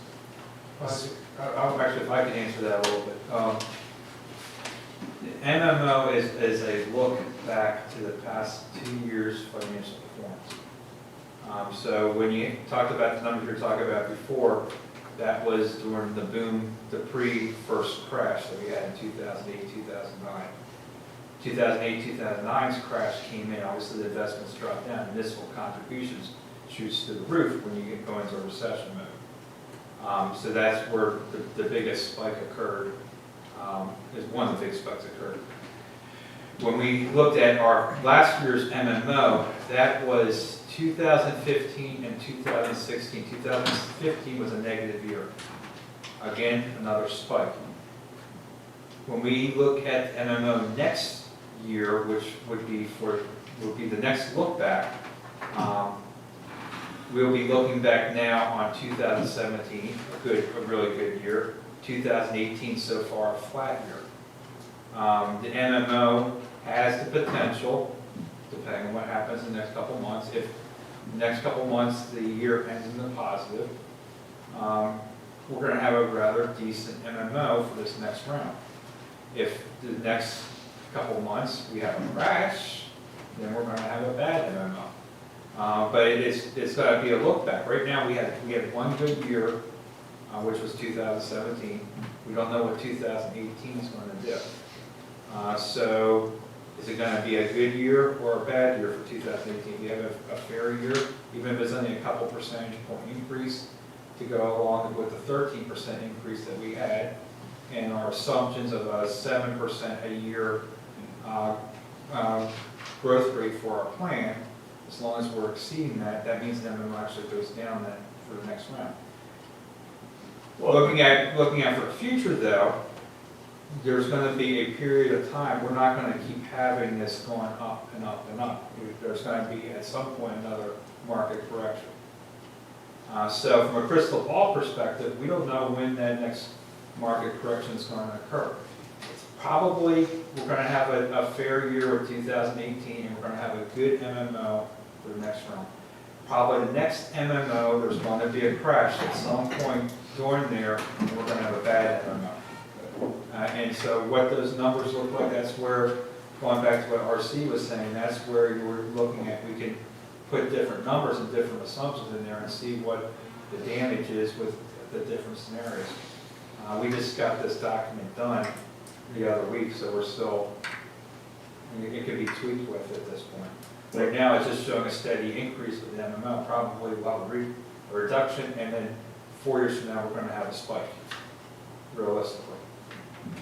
And if I just might add, along with all the assumptions that we put in here, we're still assuming, again, we don't know, that the state is going to give us the same value that they have in the past for each officer. That is an unknown until they decide to pay you the money or set the scale. You have no idea if it's going to be one officer worth 2 units right now, or one officer worth 1 unit. They could change all that. I mean, and that's in their prerogative to do that. And we're sitting in the dark, just like you are. We're throwing a dartboard in the dark, but we're using our best gut feel for the thing. The other thing that really makes it mean is we're looking 2 years back. We're not, this thing isn't working today. It's 2 years prior to this. So that really skews things too. If it was like your checkbook or your stock market, that you're looking at the stock market today, you see a real number. You look back 2 years and you're supposed to plan out ahead for 2 years what it's going to be. I don't know if anybody can do that. I don't mean to put you in the dark back there, young lady, but I don't think you can do that to the point that they want you to do it. Yeah, exactly. And one of the things, before I get on the other things, I just want to commend you know, everybody that's worked on this budget, I've done things like this, and it does take a long time to do, especially when you're creating something like this that hasn't been done before, so I do commend everybody and thank everybody that's been doing that. One of the things with the pension and some other accounts, it's been my experience that a lot of times you need to have like its own schedules, its own set of assumptions, and the pension is one of those things because there's so many different aspects within the pension that goes into the calculation of the MMO.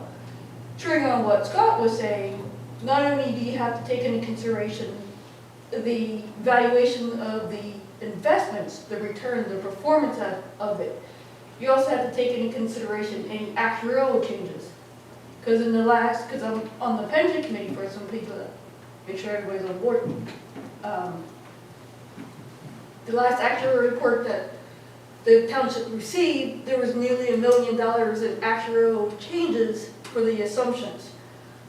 That's $1 million extra that they anticipate based off of these conditions, what's going to be needed based off of those assumption changes, which are very common because there's actual changes for like a lot of different things. One of the things was he changed some of the interest rates that are used in the calculation. With the mortality tables, that actually has a big bearing on different things. And also it has a bearing on the actual officers, what they do. If they don't retire, they continue to work. That was one of the things that impacted the MMO. And that required it to go higher.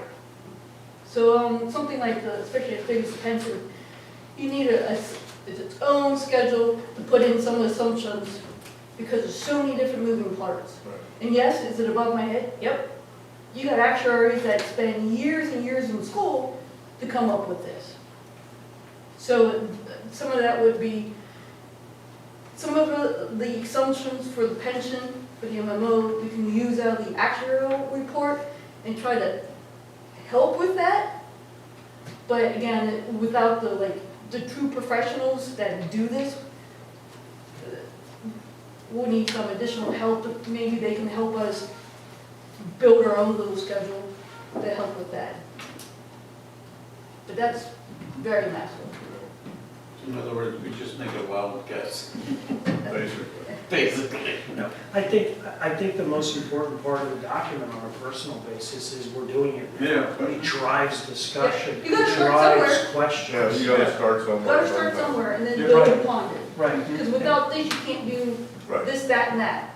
Exactly. And then, like we're just discussing is, Jeff, you just mentioned it. That's the intent of the document. It drives the discussion of, do we think the MMO is going to continue to go up, or do we think it's going to level out, right? And that's where we then have to make the executive decision to say, okay, let's come up with a decision, let's base a budget off that decision, and then we got to live with that. So. To your point there, so you're comfortable with these numbers under whatever circumstances happen in the next 4 years?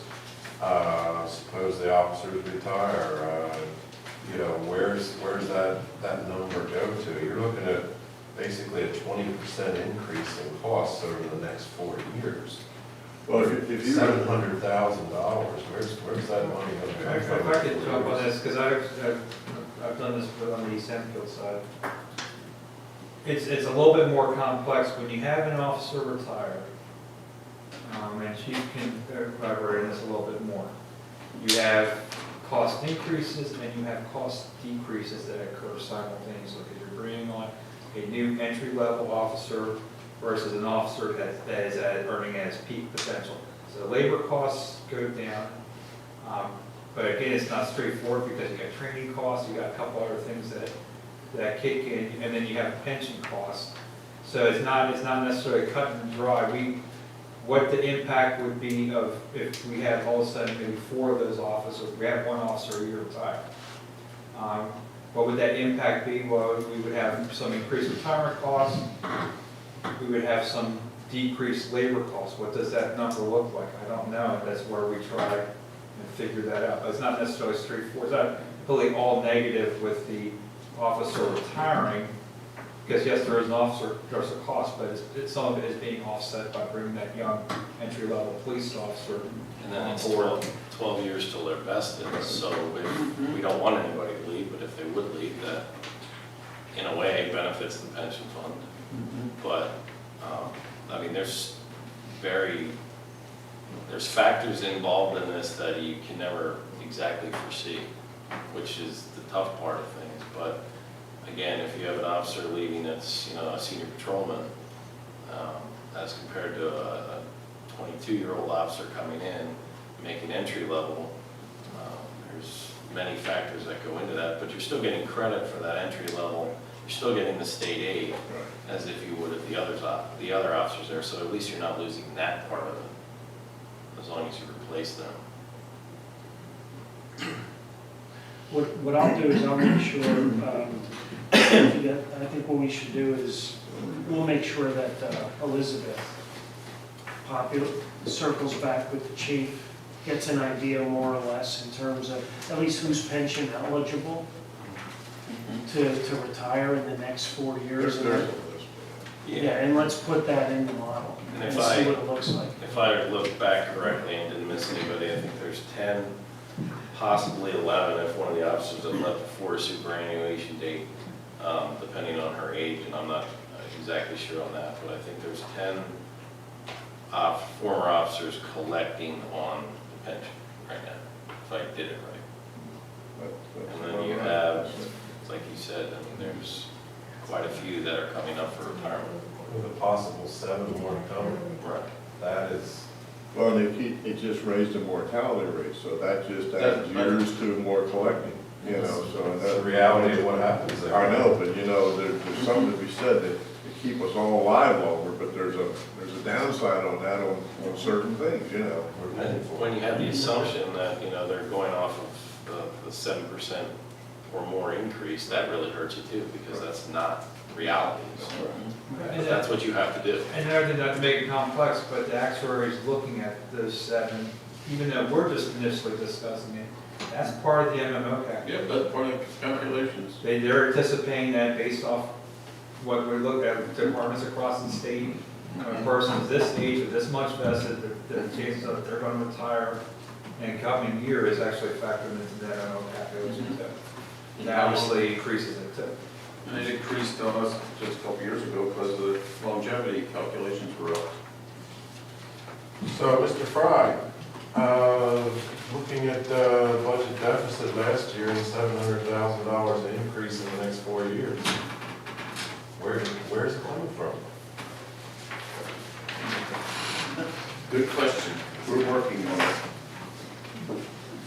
Again, these numbers are working documents. Well, This isn't written in stone, it just gives us an idea of what we might be running into. Yeah, I understand. In my view, it almost looks like a best case scenario. It could get a lot uglier.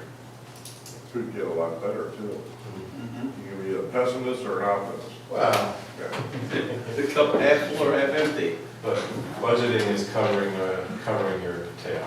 Yeah. Yes. The best way you can, yeah. Yeah. Soften the landing, so to speak. Okay. Moving on. 2018 budget. I have no examples of this meeting to give you. Okay. I was working on getting that truck ordinance done. Okay. Video meetings, that's an ongoing item. Again, I'm running one more, I'm still trying to figure out time involved and so on and so forth. Good, thank you. Florida plans, police procedures. Policy, sorry. Oh, well. You got Florida police. You got police on the brain now. Yeah. Getting a little senile. So you want to run it, or you want me to run it? I can, that's not a problem. As the board requested, looking for some comments from zoning hearing board members, we did meet last week. I have a list of some comments for your review. I'm not prepared to give it to you tonight, but I'll get those together and make sure we get those. Thank you. And then, Mr. Chair, I'll just throw one other thing too. The zoning hearing board solicitor had ruled that the zoning hearing board as a group officially cannot take on the task of acting on behalf of the township of reviewing LRTA.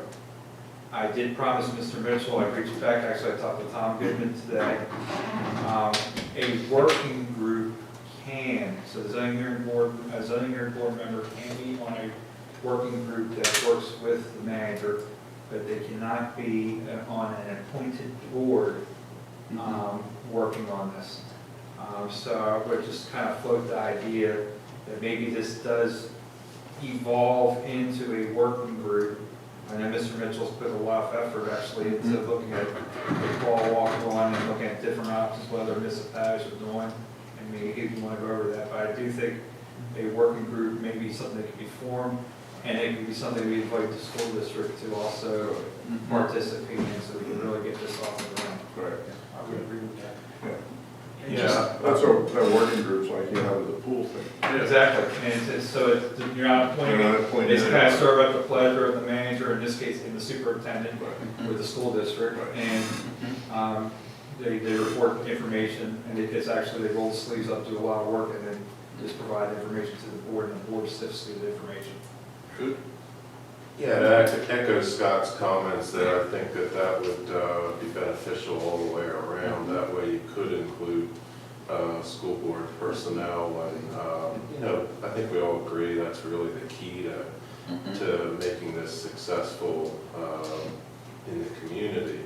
One reservation that I've had on the zoning board end is if it were to come to fruition that there be a zone put in place and all of a sudden an application comes within the zone. Well, it could put me in jeopardy as far as any decision that's rendered. And along that vein, if as long as it's just one zoning hearing board member that would be part of this, there's always the option to recuse. Yeah, right. And there is an alternate there, and you still could have a solid decision. So, I don't see in the big picture of things that's an issue there, but it is something to be concerned about. Just as a brief overview, a little bit of what has been discussed. LRTA throughout Pennsylvania is just, you name it, that there's all kinds of different interpretations by municipalities all across the state. There's LRTA zones put in place following strict zoning areas, whether it be commercial, light commercial, everything in that zoning area is a LRTA. There's other municipalities that use urban growth boundaries only as a LRTA. And to your point, Mr. Secretary, there is a township in Pennsylvania that is a whole LRTA zone. They split it up in half. They use a commercial light industrial under one scenario, and then the rest of the township under a second scenario, using the commercial light industrial on a more advanced plan, giving more years, and the rest of the township on a 5-year plan. I think that might be a bit aggressive at this time, but I think it's something that ought to keep our eyes open to. But there's precedent for most anything out there. One interesting fact in several municipalities, they used a $25,000 qualifier. That if your project, whatever it is, doesn't increase assessed value 25,000 or more, well, sorry, that's not quite enough to make the grade. So there's so many different options out there. It's hard to find the right one, and like what we said before, I hate to see that by chance there'd be somebody just on the other side of this line that really deserves it or would qualify under the rules. But I look forward to moving forward with this. I still think it's important to try and get something in place since UGI had that big benefit. Maybe that would be the incentive with some of these other properties to get them rolling. And just one other item, if I may, you know, this business leaders meeting, Mr. Longo, having been in touch with a few people just through business, the traffic impact fee is still a front burner item. There's a lot of business people throughout the community are not real happy with that being in place. And the opinion is that it is impeding development from going forward. It's just another expense in the way of getting jobs done. You know, and perhaps it's something that needs to be thought of, that if a LERTA zone goes in place, maybe this traffic impact fee should be re-looked at. It's definitely causing a lot of conversation. Well, you know, the intent when we did that was, as a taxpayer, and seeing all these developments coming in, not housing developments, but things that would cause the roads to be expanded, the traffic light. I'm tired of subsidizing them people. I, as one person, am really tired of subsidizing the UGIs of the world, the Pepperidge Farms, you name them, the super values, so that they can build here. I was on the authority when Super Value came here, and it was building 264, if you remember, way back. That's what it was known as. They wouldn't even tell you, because had they known, had you left it out of the bag that it was Acme Market coming up here, they were moving from across from Vet Stadium in Philadelphia to here, and the union contract said if they move more than 60 miles away, they don't have to hire those guys. Right. This was 62 miles, so it was hush-hush. And I talked to Mark Stanley afterwards. He was a developer. He said if we'd have left that out, we'd have lost our commission. But you know, look what they did to this place. Now, they brought a lot of jobs, but there was a lot of money spent over there, and the taxpayers would have had to put all those roads in, all those lights and everything else. I don't think that's fair. I really don't. So that's why I voted as one person for the impact fees. You want to come here, that's fine. We'll welcome you with open arms, but you're going to pay your share. You know, Well, over the years, how much has that impeded the growth, though, in your opinion? I don't think it has. It didn't stop these other guys from coming in. It really did. It's more location here than anything else. You got 4 major highways, and that's what they want. I mean, you'll never see this kind of development in West Cocalico Township. You won't. There's no roads up there. No. They got the infrastructure, they have the water, they have the sewer, now they have the gas, they have the electric. The Denver Hotel, that True Denver, or whatever it's going to be called. That's it. They could have built that thing anywhere, but they chose here because of that location to the infrastructure. And that's roads and everything else. Yeah, it's not an easy one to deal with, but at the end of the day, I feel better because these people wanted to come here, the Acmes, the Pepperidge Farm, the New Holland Transport, they wanted to come here. And now they have some skin in the game because they're helping to pay for the improvements that are needed to get them here. We're not, you and I and everybody in this room, now Alice doesn't live in East Cocalico, but the rest of us do. And we would have had to pay those bills. You think the taxes are bad now? If we wouldn't have had that impact fee, you know, we have lights that have been paid for by impact fee. And there's more set aside for more lights to be paid for and upgraded because of impact fees. So the money's already there. Does it take some impetus then to get these properties redeveloped? You've got, man, how many, Scott? 6 or 8 different properties right out along the highway here for sale, or with signs or not even with signs. And, Right. and you know, there's something needs to kickstart that and get it going. Is LERTA enough? And you know that they're talking about raising the interest rates again. Now's the time, if you're gonna do it, to do it now, because they're talking another 2-3 times to raise interest rates this year yet. It's the 6th month of the year. See, I'm listening to this discussion as a third party right now. And I heard something last week that really hit home with me, and it's something I've been doing for years and I never thought about it. Data drives the discussion. It's very interesting what I'm hearing from both sides, because I'm going to say that data drives the discussion.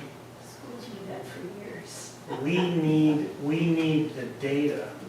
I hear what you're saying, Doug, and I hear what you're saying, Jeff, but I can see both sides for the following reason. That's why these focus groups with these business owners is so important. We can argue that all day long, all night long, until you get the data from actually talking with the business groups and having those discussions. They're going to tell us what the data is and what we should be talking about. And that's why those meetings are so important right now. And you just hit on a really important part, Doug. It's, because I see it also, it's the window of opportunity for us is now. These mortgage rates are going to go up. Number one. Number two is Wall Street and the economy can't be doing what it's doing. It always has a correction. And heaven forbid we lose that window of opportunity. I think you've heard me say this inside the building. I know all of you have heard me say this, but there has to be, in my opinion,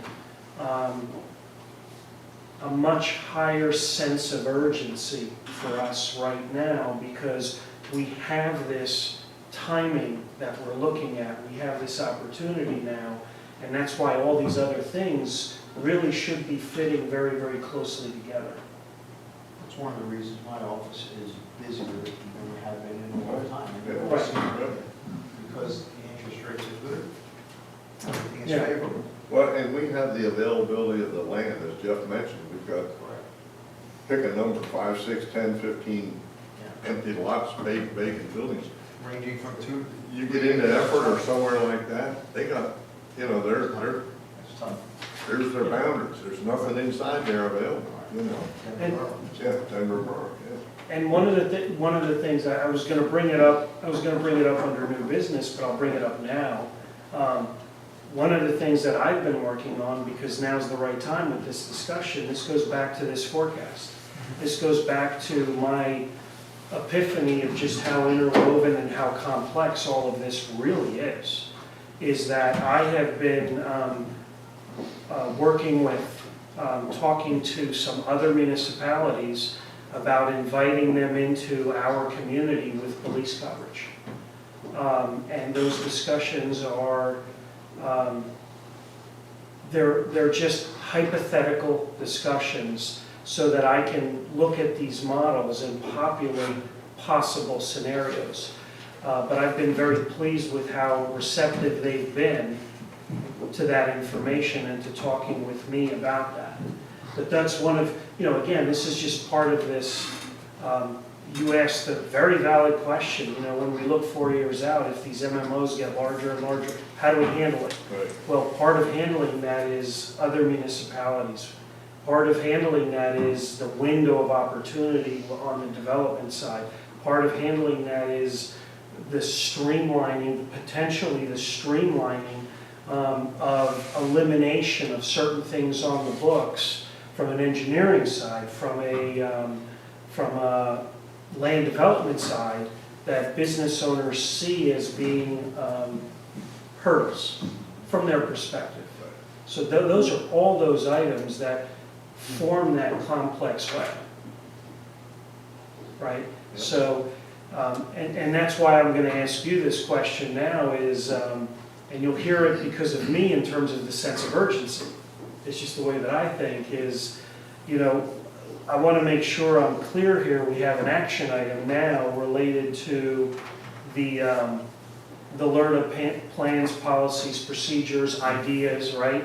So we have an action item to pull together a working group. I would ask that, I'd like to know what is the timeline for that action item? I don't want that one to go, a working group get pulled together in the next 6 months, 9 months, 10 months, a year. Well, to that point, Mr. Russell and I talked about it, I guess, 8 nights ago, and I'm waiting to hear from him, I would, how to I proceed. would ask the board to make a motion to authorize, permit the township manager to form a working group and to reach out to the school district to participate in the working Yeah, group. they gotta be part of So it. the first meeting after the week of 4th of July, weekend of 4th of July. I'll make the motion.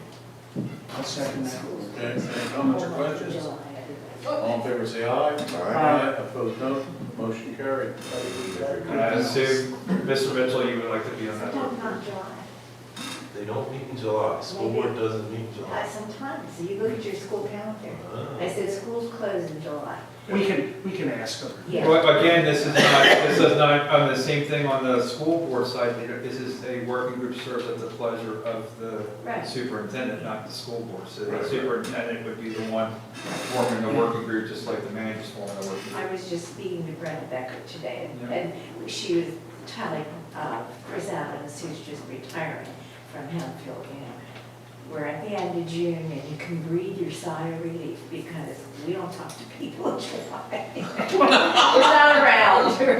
Yeah, and I know that was the case in Get my the busy signal, huh? The secretaries were off, you may lunch. get me, you may not, because I was off then too, because you didn't have kids, but come the end of July, August is Yeah. when all your orders started coming in, because you had to get them all out in June. Some were paid for under the new budget that started July 1, so you couldn't send them out till July 1. Right. So things really pick up the end of July, August, but July is a down month for schools. In fact, I want to just, actually look at Mr. Mitchell here. I have to look over your head to do that.